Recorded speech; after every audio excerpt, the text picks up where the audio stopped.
नमस्कार बच्चों, आज का अपना लेक्चर नंबर 6 में हम चैप्टर नंबर 3 को स्टार्ट करने जा रहे हैं, जिसका नाम है बिजनेस रिस्क।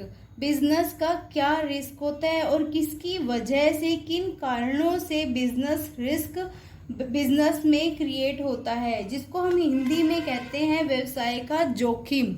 व्यवसाय में जोखिम किन कारणों से होता है और उनकी क्या प्रकृति है, उनका क्या नेचर है।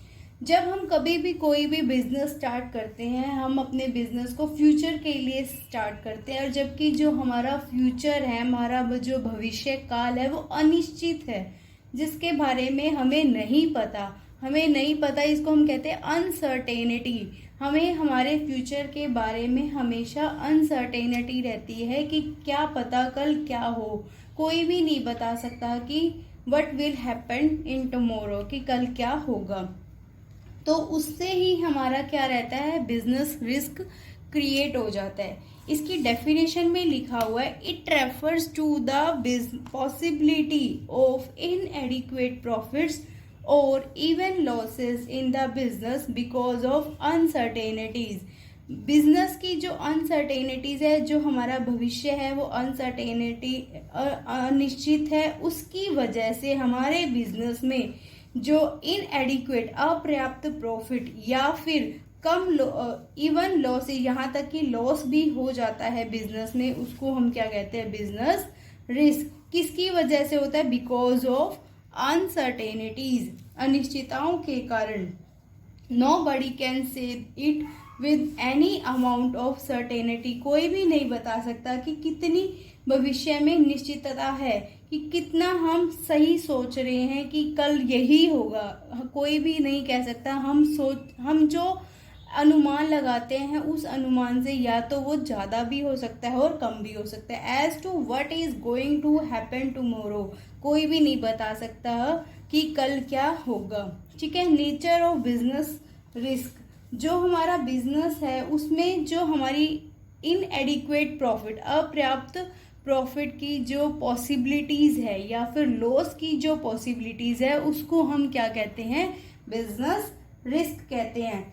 इसको हम ये भी कह सकते हैं, risk is the chance of loss. Risk is the chance of loss. जो रिस्क है वो हमारे लॉसेस के होने का चांस है, या फिर अनफेवरेबल सिचुएशन क्रिएट होने का चांस है। Risk is the chance of loss. Nature of business risk, किन किन क्या प्रकृति है हमारे बिजनेस रिस्क की, कि उसकी क्या नेचर है। जैसे हम करेक्टरिस्टिक्स बोलते हैं, उसी तरह से इसको कह सकते हैं कि बिजनेस रिस्क के अंदर क्या विशेषताएं हैं, उसकी क्या प्रकृति है। Risk is the result of uncertainties. अभी बताया था, अनिश्चितताओं का रिजल्ट है रिस्क। रिस्क अनिश्चितताओं का रिजल्ट है। जो अनिश्चितता हो सकती है, अनसर्टेनिटी होती है, वह ह्यूमन की वजह से भी हो सकती है, बिजनेस की खुद की अनसर्टेनिटी हो सकती है, और नेचुरल अनसर्टेनिटी हो सकती है। ह्यूमन अनसर्टेनिटी, जैसे अब हमने बिजनेस स्टार्ट किया था तो हमने ये नहीं सोचा था कि वहाँ के जो हमारे एम्प्लॉयज़ होंगे वो स्ट्राइक कर सकते हैं या फिर चोरी कर लेंगे, तो उनकी वजह से क्या होता है, बिजनेस में रिस्क बढ़ जाता है। या फिर बिजनेस की खुद की अनसर्टेनिटी क्या होती है, कि चेंज इन प्राइजेस, जो प्राइजेस है वो फ्लक्चुएट हो रहे हैं, डे बाय डे चेंज हो रहे हैं, या फिर हमने रॉन्ग असेसमेंट ऑफ डिमांड का हमने गलत अनुमान लगा लिया। हमने प्रोडक्शन तो बहुत ज़्यादा कर लिया ये सोच के कि इसकी डिमांड होगी मार्केट में, पर डिमांड हुई नहीं, तो वो जो हमने प्रोडक्शन किया था उसका हमें क्या हो जाएगा, लॉस हो जाएगा। नेचुरल अनसर्टेनिटी में क्या हो सकता है, भूकंप आ जाना या फ्लड आ जाना। एपिडेमिक क्या होता है, जैसे अब कोरोना नाम की महामारी फैली हुई है, एपिडेमिक क्या हो सकती है, महामारी। अब ये इसी से हम समझ सकते हैं कि किसी ने भी बिजनेसमैन ने ये नहीं सोचा होगा कि अब कोविड-19 का दौर आने वाला है। उन्होंने प्रोडक्शन तो अपने हिसाब से किया होगा, पर मार्केट में उतनी उनकी सेल नहीं है। किसकी वजह से नहीं है, महामारी जो हमारे यहाँ पर फैली हुई है उसकी वजह से। तो वो क्या है, अनसर्टेनिटी थी। किसी ने पहले ये नहीं सोचा था कि जो 2020 ईयर आएगा उसमें एक महामारी आएगी। उससे पहले का उन्होंने जो अपना प्लान किया होगा, अपनी पॉलिसीज़ बनाई होंगी, अपना जो प्रोडक्शन किया होगा वो उन्होंने फेवरेबल चांसेस को लेके किया होगा। पर जैसी महामारी फैली तो हमारी जो इकोनॉमी है वो भी ठप हो गई, और ऐसी नेचुरल अनसर्टेनिटी में क्या हो सकता है, स्नोफॉल। इस नेचुरल अनसर्टेनिटीज़ के ऊपर जो मनुष्य है उसका कोई कंट्रोल नहीं होता, बिजनेसमैन का कोई कंट्रोल नहीं होता। ठीक है। Second is risk is unavoidable. Risk से बचा नहीं जा सकता, रिस्क को जरूर कम किया जा सकता है।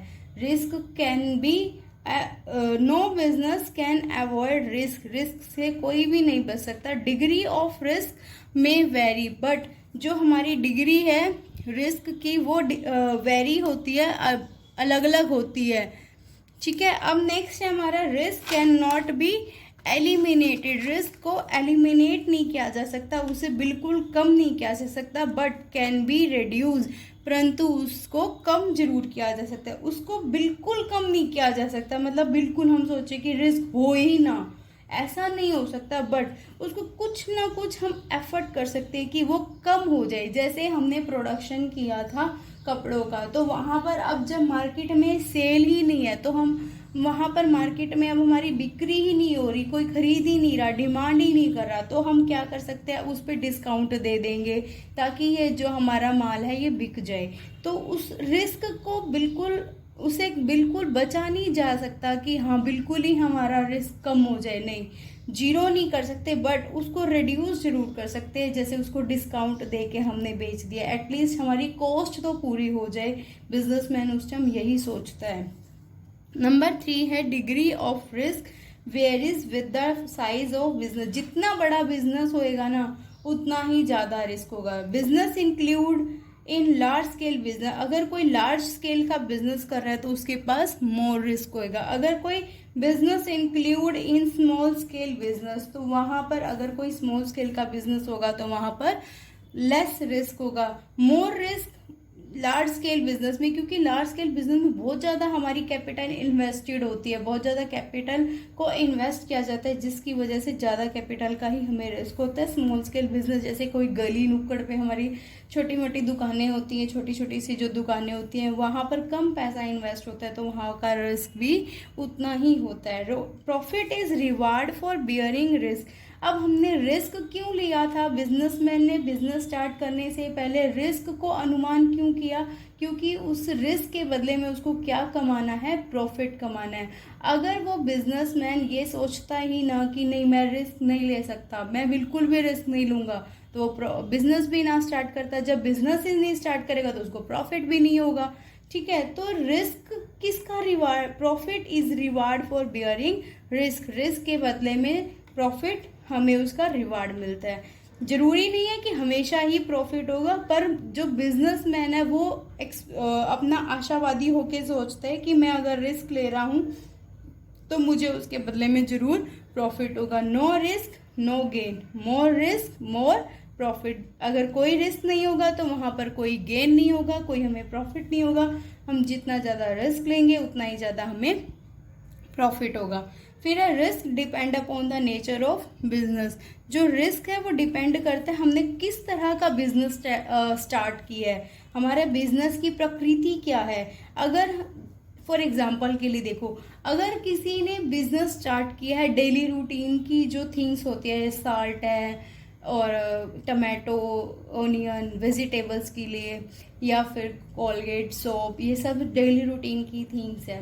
ठीक है। अगर इनका बिजनेस है तो वहां पर कम रिस्क होगा। क्यों? क्योंकि आज नहीं तो वो कल सामान बिक ही जाएगा। ठीक है। अगर यही कोई बिजनेसमैन फैशनेबल आइटम्स के लिए बिजनेस स्टार्ट करता है तो वहां पर तो जरूरी नहीं है कि वो आज या कल में बिक जाएगा सामान, तो वहां पर बहुत ज्यादा रिस्क होता है। Business of daily utility things risk is less, business of fashionable items more risk. जितना ज़्यादा हम फैशनेबल आइटम्स के बारे में सोचते हैं तो वहाँ पर मोर रिस्क इन्वॉल्व रहते हैं, क्योंकि जो फैशन होता है वो टाइम डेली का डेली चेंज होता रहता है, change quickly, and the unsold stock cause a loss. और जो बिना बिका माल रह जाता है उसकी वजह से लॉस हो जाता है, और ठीक है, तो इसलिए हम कह सकते हैं कि जो हमारी फैशनेबल आइटम्स होती हैं उसमें हमारा मोर रिस्क होता है। ये तो हमारा एक हेडिंग कंप्लीट होगी। सेकंड हेडिंग है कॉजेज ऑफ बिजनेस रिस्क। अभी हमने किया था कि बिजनेस रिस्क की क्या क्या विशेषताएं हैं, एक बार फिर से पढ़ते हैं। बिजनेस रिस्क क्या क्या था? Risk is the result of uncertainties, अनिश्चितताओं का रिजल्ट है। रिस्क इज अनअवॉइडेबल, रिस्क से बचा नहीं जा सकता। Degree of risk varies with the size of business, जितना बड़ा बिजनेस होगा उतना ही बिजनेस में रिस्क होगा, जितना छोटा बिजनेस होगा, स्मॉल स्केल का बिजनेस होगा, उतना ही बिजनेस कम होगा। Profit is reward for bearing risk, risk लेने के बदले हमें क्या मिलता है? प्रॉफिट मिलता है।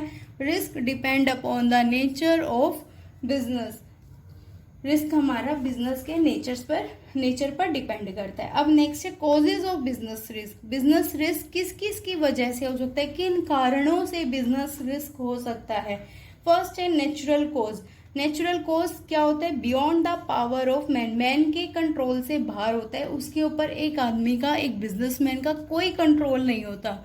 बिजनेसमैन का नेचुरल कॉजेज पर कोई कंट्रोल नहीं होता। जैसे सीजनल चेंजेस, अब सीजन चेंज होता है, जैसे अब समर विंटर ये सब सीजन आता है, जबकि समर में आइसक्रीम की सेल बहुत ज़्यादा होती है, विंटर में अब तो होने लगी। वैसे एक आइडिया यही है कि विंटर में आइसक्रीम कम बिकती है।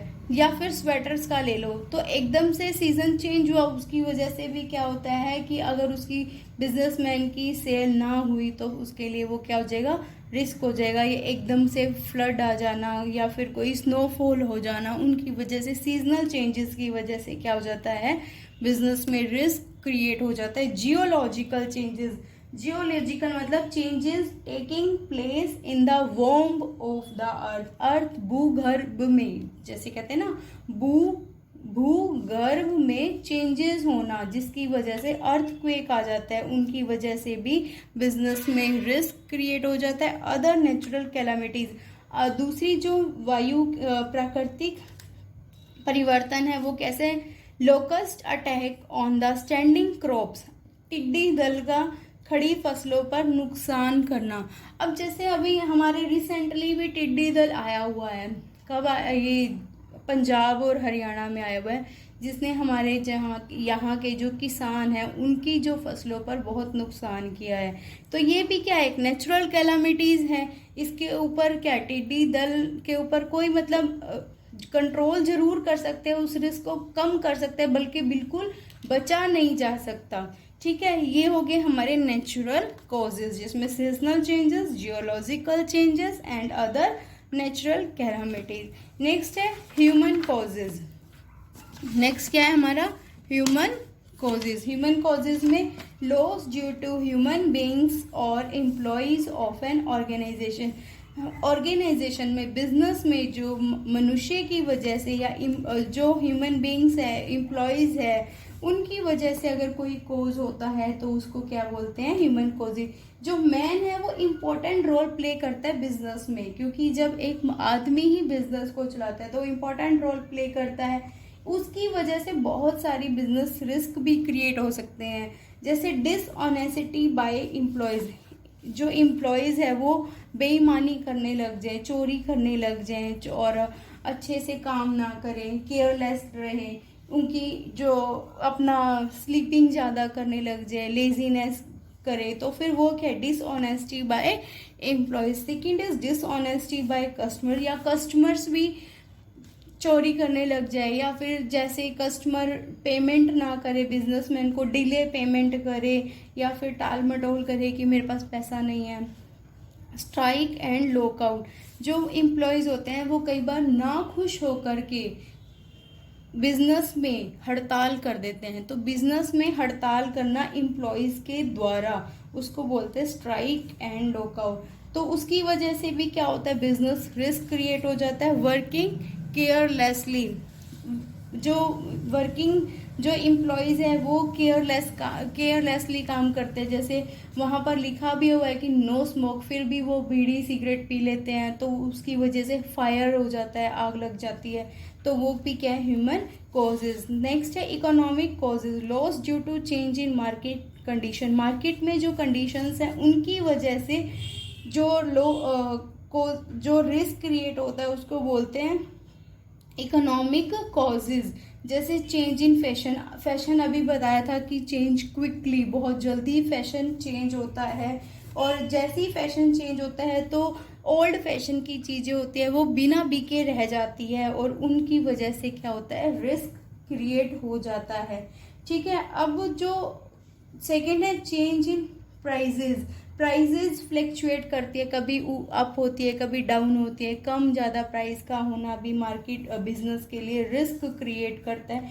इफेक्ट ऑफ कंपटीशन, मार्केट में अगर कंपटीशन बढ़ गया है, साथ जैसे जो हम बिजनेस कर रहे हैं हमारे जैसा ही similar business, same to same business करने के लिए एक और मार्केट में आ गया बिल्कुल सामने वाली दुकान पे, तो उससे क्या होगा, हमारा कंपटीशन बढ़ जाएगा, हमारी सेल कम हो जाएगी, क्योंकि हो सकता है कि जो कस्टमर सिर्फ पहले हमारे पास आ रहे हैं अब वो उनके पास दूसरा ऑप्शन भी है कि वो सामने वाली शॉप पे भी जा सकता है, तो उसकी वजह से भी क्या होता है, बिजनेस रिस्क क्रिएट हो जाता है। नेक्स्ट है अदर कॉजेज। अदर कॉजेज में टेक्निकल कॉजेज में जैसे मशीनों में खराबी आ जाना या टेक्निक्स चेंज होना, टेक्निकल में टेक्निक्स चेंज हो जाती है। जैसे पहले हमारे कलर टीवी आते थे, अब हमारे फिर पहले ब्लैक एंड वाइट आते थे, फिर कलर्ड आए, फिर एलईडी आई, अब एलसीडीज आई, अब प्लाज्मा टीवी। इन सब की वजह से क्या है, टेक्निक्स चेंज हो रही है, और उनकी वजह से भी क्या है, जो आउटडेटेड आइटम्स होती है उनका सेल नहीं होता। सेकेंड इज मैकेनिकल कॉजेज, मशीनों में खराबी आने की वजह से भी क्या होता है, लॉस हो जाता है। मैनेजरियल कॉज, जो मैनेजर होता है वो एक सिंगल पर्सन ऐसा होता है जो बिजनेस के लिए पॉलिसीज बनाता है, अगर वो मैनेजर इनएफिशिएंट है, उसके अंदर वो योग्यताएं ही नहीं है जो एक मैनेजर में होनी चाहिए, तो बिजनेस के लिए क्या हो जाएगा, रिस्क क्रिएट हो जाएगा। ठीक है, ये तो हो गए अदर कॉजेज। एक बार फिर से देखो कौन कौन से कॉजेज थे, नेचुरल कॉजेज, ह्यूमन कॉजेज और economic causes and other causes. Next है types of business risk. Business risk कैसा कैसा होता है, बिजनेस रिस्क एक होता है इंश्योरेबल रिस्क और non insurable risk. Insurable risk कौन सा